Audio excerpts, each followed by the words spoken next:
बच्चों अब हम सीखेंगे मैग्निफिकेशन, जिसे हम डिनोट करते हैं स्मॉल एन से। मैग्निफिकेशन होता क्या है? मैग्निफिकेशन रेशियो होता है हाइट ऑफ इमेज अपॉन में हाइट ऑफ ऑब्जेक्ट। ठीक है, ये बताता है कि हमारा जो ऑब्जेक्ट है उसकी कितनी हाइट थी और जो हमारी इमेज फॉर्म हुई है वो ऑब्जेक्ट की हाइट की कितने टाइम्स है। जो m होता है उसके साथ कोई यूनिट नहीं होती। क्यों नहीं होती? क्योंकि ऊपर रहता है हाइट ऑफ इमेज, नीचे रहता है हाइट ऑफ ऑब्जेक्ट। मान लो ऊपर 4 सेंटीमीटर है, नीचे 5 सेंटीमीटर है, सेंटीमीटर से सेंटीमीटर कैंसिल हो गया। ये जो m है वो टाइम्स दिखाता है। ठीक है, हाइट ऑफ इमेज कितने टाइम्स है हाइट ऑफ ऑब्जेक्ट के। तो मैग्निफिकेशन का फॉर्मूला होता है, तो ये होता है हाइट ऑफ इमेज अपॉन में हाइट ऑफ ऑब्जेक्ट, और इसे हम इक्वेट करते हैं -v/u से। ये फॉर्मूला आपको हेल्प करेगा न्यूमेरिकल सॉल्व करने में। v और u आपको पता ही है कि क्या है। ठीक है, नोट डाउन हो गया इतना। अब मैं क्वेश्चन डिक्टेट कर रही हूँ, वो क्वेश्चन लिखो जल्दी से। अच्छा, साथ में एक चीज और सुन लो, हम ना पता कैसे लगाएं कि जो इमेज है वर्चुअल इरेक्ट है, एनलार्ज है, डिमिनिश है, कैसी है। m की वैल्यू, अच्छा एक और बात समझो, m मैंने लिखा हाइट ऑफ इमेज अपॉन में हाइट ऑफ ऑब्जेक्ट, और ये बात मैंने आपको बताया कि हाइट ऑफ ऑब्जेक्ट हमेशा क्या रहेगी? पॉजिटिव, हमेशा पॉजिटिव। 1 मार्क का इस चैप्टर से क्वेश्चन आ सकता है कि m की वैल्यू पॉजिटिव है या नेगेटिव है। ये डिपेंड करता है हाइट ऑफ इमेज पे। किस पे? हाइट ऑफ इमेज पे। यानी अगर मेरी इमेज प्रिंसिपल एक्सिस के ऊपर बन रही है तो hi पॉजिटिव होगा, तो मैग्निफिकेशन भी क्या होगी? पॉजिटिव। इसका मतलब m की वैल्यू अगर पॉजिटिव है, m की वैल्यू पॉजिटिव कब है? जब hi की वैल्यू पॉजिटिव है ना। और हाइट ऑफ इमेज पॉजिटिव कब होगी? जब वो वर्चुअल एंड इरेक्ट होगी। कब होगी? जब वर्चुअल एंड इरेक्ट। जो मेरी इमेज है वो है वर्चुअल एंड इरेक्ट। इतनी बात समझ आई। दूसरी बात, m की वैल्यू नेगेटिव कब होगी? जब हाइट ऑफ इमेज की वैल्यू नेगेटिव होगी। और हाइट ऑफ इमेज की वैल्यू नेगेटिव आ रही है, इसका मतलब जो मेरी इमेज है वो है रियल एंड इन्वर्टेड। समझ आई इतनी बात? तो आपसे एक्स्ट्रा पूछ सकते हैं कि नेचर क्या है, साइज क्या है। इसके बाद अब एनलार्ज और डिमिनिश वाले की बात करूं तो मैं m की वैल्यू निकालूंगी। मैं m की वैल्यू m ना लेके मोड m लूंगी, मॉडुलस m। मॉडुलस का काम क्या होता है? कोई भी वैल्यू, मान लो m की वैल्यू है -3, तो ये जो माइनस है ये यहाँ पे दिखा रहा है रियल एंड इन्वर्टेड, यानी जो आपकी इमेज है वो रियल बनी है और उल्टी बनी हुई है। तो इसलिए मैं अगर इसको मोड m डाल दूं ना, तो मोड का मॉड्यूलस का काम होता है माइनस को पॉजिटिव बनाना, तो इसकी वैल्यू 3 आ जाएगी। ठीक है, तो मॉडुलस m कंसीडर कर रही हूं मैं। इसके 3 केस हैं। अगर मॉडुलस m की, मॉडुलस m का मतलब आपको m की सिर्फ पॉजिटिव वैल्यू ही कंसीडर करनी है। पता लगाने के लिए एनलार्ज है, डिमिनिश है, ये सेम साइज की है। अगर मॉडुलस m की वैल्यू 1 है, इसका मतलब हाइट ऑफ इमेज और हाइट ऑफ ऑब्जेक्ट क्या है? बराबर है, सेम साइज रहेगा। यहाँ पे बात कर रहे हैं साइज की। ठीक है, और अगर मॉडुलस m की वैल्यू 1 से बड़ी है, किससे बड़ी है? 1 से, इसका मतलब हाइट ऑफ इमेज बड़ी है हाइट ऑफ ऑब्जेक्ट से। इसका मतलब एनलार्ज्ड। क्या होगा इसका मतलब? एनलार्ज्ड। एनलार्ज मतलब जो इमेज बनेगी वो ऑब्जेक्ट के साइज से बड़ी बनेगी। और अगर मॉडुलस m की वैल्यू 1 से छोटी है, ठीक है, किससे छोटी है? 1 से छोटी है, इसका मतलब हाइट ऑफ इमेज छोटी है हाइट ऑफ ऑब्जेक्ट से, और जो हमारी इमेज बनेगी वो बनेगी डिमिनिश्ड। डिमिनिश्ड मतलब छोटी। साइज निकालना आ गया। वर्चुअल है, इरेक्ट है, रियल है, इन्वर्टेड है, वो निकालना मैंने अभी बता दिया था। अब एक न्यूमेरिकल डिक्टेट कर रही हूँ, उसे नोट डाउन करो, फिर इसे सॉल्व करेंगे। क्वेश्चन लिखो।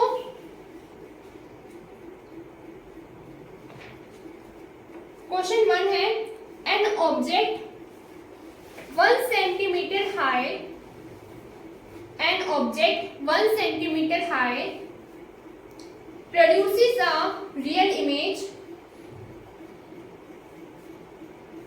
produces a real image 1.5 centimeter high,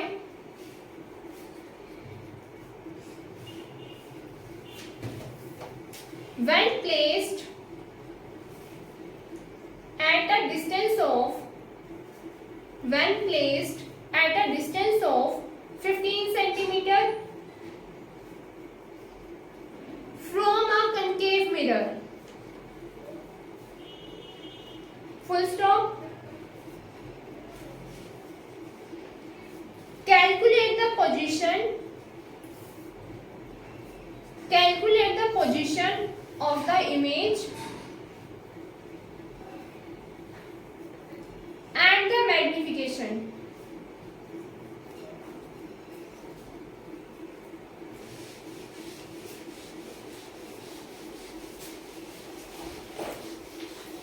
पहला काम आप सबको क्या करना है, अगर ये तरीका आपको आ गया ना, आपको बार बार क्वेश्चन में कंफ्यूज होने की जरूरत पड़ेगी नहीं। पहला काम है मेरा, चीजों को ना शॉर्ट में लिख लो। सॉल्यूशन 1 है, पहली लाइन में कह रहे हैं एन ऑब्जेक्ट 1 सेंटीमीटर हाई, एक ऑब्जेक्ट है उसकी हाइट कितनी है 1 सेंटीमीटर। प्रेजेंटेशन कैसे करोगे, आप लिखोगे height of object is equal to HI। आप सीधा HI नहीं लिख सकते, चेकर को आपको बताना है HI आपने क्या लिया है, सॉरी HO, ठीक है, वो तो इमेज का होता है। चेकर को आपको बताना है कि HO का मतलब है हाइट ऑफ ऑब्जेक्ट, जो कि कितनी है 1 centimetre. Produces a real image, बात कर रहे हैं कैसी इमेज बना रहे हैं, रियल, ठीक है। इमेज 1.5 सेंटीमीटर हाई, और अब हाइट ऑफ इमेज दे रखी है HI, वो दे रखी है हमें 1.5 सेंटीमीटर। एक ऑब्जेक्ट है जिसकी हाइट 1 सेंटीमीटर है और जो इमेज वो बना रहा है उसकी हाइट 1.5 सेंटीमीटर है, ठीक है। When placed at a distance of 15 centimetre, हमने 15 सेंटीमीटर की दूरी पे रखा है, यानी distance between object and mirror, इसको आपने U माना है, और जो कि है हमारा 15 सेंटीमीटर। इतनी बात समझ आई। और ये कंकेव मिरर की बात हो रही है, तो इसको हाँ आगे इसको माइनस के बराबर रखेंगे। हमें कैलकुलेट करना है इमेज और मैग्निफिकेशन, हमें कैलकुलेट करना है, calculate the position of image, हमें कैलकुलेट करना है V और M। अब देखो, जस्ट अभी मैंने मैग्निफिकेशन में बताया था, जल्दी से एक छोटा सा डायग्राम बना के देख लेंगे। ये कंकेव मिरर है, P, F और C, ठीक है। तो हमारा जो U है, U हमेशा क्या रहेगा, U हमेशा नेगेटिव, U क्या रहेगा नेगेटिव, क्योंकि ऑब्जेक्ट को हमेशा और हमेशा हम LHS में प्लेस करेंगे। तो हमें मैं -15 लिखूंगी, माइनस को ऐसे ब्रैकेट में डाल देना, -15 सेंटीमीटर। इतनी बात समझ आई।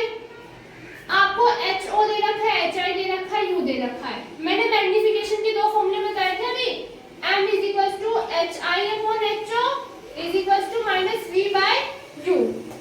देखो ध्यान से बच्चों, तो आप इन दोनों का यूज करोगे। मैग्निफिकेशन फॉर्मूला यूज करके आपको पता है height of image upon height of object बराबर होगा -V/U के। हाइट ऑफ इमेज HI की वैल्यू है 1.5, माइनस हाँ जी, वेरी गुड। यहाँ पे एक शब्द यूज हुआ है रियल, और अगर इमेज रियल है इसका मतलब वो प्रिंसिपल एक्सिस के नीचे बनी है, तो मैं HI की वैल्यू किस में लूंगी, माइनस में लूंगी। किस में लूंगी, माइनस में, तो यहाँ पे आएगा -1.5। HO हमेशा पॉजिटिव रहता है, ठीक है, HO हमेशा पॉजिटिव रहता है। HO की वैल्यू है हाइट ऑफ ऑब्जेक्ट की 1, माइनस इसका लगाया मैंने, V की वैल्यू मुझे नहीं पता, निकालनी है, U की वैल्यू है -15, समझ गए। -V को यहीं पे रहने दो, यहाँ पे आज क्रॉस मल्टीप्लाई करो, -1.5 को मल्टीप्लाई करो -15 से, -V की वैल्यू आ जाएगी, देखो माइनस से माइनस कैंसिल हो जाएगा, 22.5 आ जाएगी नहीं, और V ये जो माइनस है इधर ट्रांसफर कर दो, -22.5 V की वैल्यू ही आ गई। आप मतलब इन क्वेश्चंस में स्कोर करना इतना इजी है ना, आपको वेरिफिकेशन की जरूरत है ही नहीं, आपको आंसर देखने की जरूरत नहीं है, आपका आंसर चीख चीख के बता देगा कि वो सही है नहीं। v की वैल्यू क्या आ रही है, माइनस में आ रही है ना, इसका मतलब और इमेज मेरी रियल भी है, इसका मतलब जो मेरी इमेज बन रही है वो एलएचएस पे बन रही है। तो क्या दोनों चीजें आपस में सेटिस्फाई हो रही है, नहीं हो रही? पहला काम था मेरी v की वैल्यू निकालना, देखो v की वैल्यू माइनस में है और इमेज है रियल, यानी लास्ट वाला एक्सेप्शनल वाला केस नहीं है कनकेव मिरर का, यानी जो इमेज है मेरी यहीं पे कहीं पे एलएचएस साइड पे प्रोड्यूस होगी, रियल एंड इन्वर्टेड में, ठीक है। और आप लास्ट में लिखोगे the distance between object the distance between mirror and image is 22.5 centimetre, ठीक है। माइनस नहीं, माइनस शब्द तो यहाँ पे वो दिखा रहा है कि एलएचएस पे है। लास्ट वाली जो कंक्लूडिंग वाली स्टेटमेंट होगा ना उसमें सिर्फ 22.5 लिखोगे, तो HI लगा दिया ना मैंने नेगेटिव, प्रिंसिपल एक्सिस के नीचे बन रही है तो ऊपर बनते हैं। अच्छा ठीक है, रियल नीचे है ना, HI नीचे और LHS में माइनस V, देखो नीचे बन रही है यानी HI माइनस रहेगा, मैंने HI माइनस का लगाया, और LHS में बन रही है इसका मतलब V की वैल्यू भी माइनस में आनी चाहिए जो कि मेरी आ रही है, ठीक है। अब पहला काम हो गया, V की वैल्यू निकल गई, अब निकालना है मैग्निफिकेशन। मैग्निफिकेशन फाइंड आउट करते हैं। अगेन ये फॉर्मूले थे हमारे पास, HI वाला यूज कर लेते हैं, M = HI/HO। HI की वैल्यू हाइट ऑफ इमेज है -1.5 और हाइट ऑफ ऑब्जेक्ट है 1, मैग्निफिकेशन कितनी आ गई, -1.5। इसका मतलब हमारी जो इमेज है वो ऑब्जेक्ट के साइज से 1.5 टाइम्स बन रही है, ठीक है। अगर मैं इसका पूछ लूं साइज क्या होगा, ये एक्स्ट्रा क्वेश्चन है जो नहीं लिखे पेपर में सकते हैं, इसका डिमिनिश्ड नहीं, एनलार्ज, इमेज बड़ी है ऑब्जेक्ट तो माइनस है, माइनस मोर m लेते हैं, है ना। ये बात देखो, ध्यान फिर से समझाती हूँ, ध्यान में रखिए बात। m की वैल्यू डायरेक्टली डिपेंड करती है प्लस में या माइनस में हाइट ऑफ इमेज पर। ये माइनस साइन सिर्फ और सिर्फ ये इंडिकेट कर रहा है कि जो इमेज है वो रियल एंड इन्वर्टेड है, क्योंकि वो प्रिंसिपल एक्सिस के नीचे बन रही है। तो मैंने लिखवाया था मोड m को भूल जाओ, ठीक है। m से कैलकुलेट करोगे तो तुम्हें पाप लगेगा और तुम्हारे नंबर कट जाएंगे। मोड m को याद रखो, ये मोड m है जो मॉडुलस m है जो तुम्हें मार्क्स में आएगा। मॉडुलस m की बात करूं यानी मॉडुलस में 1.5 लिखूंगी, इसका मतलब प्लस का 1.5 आएगा जो कि बड़ा है 1 से।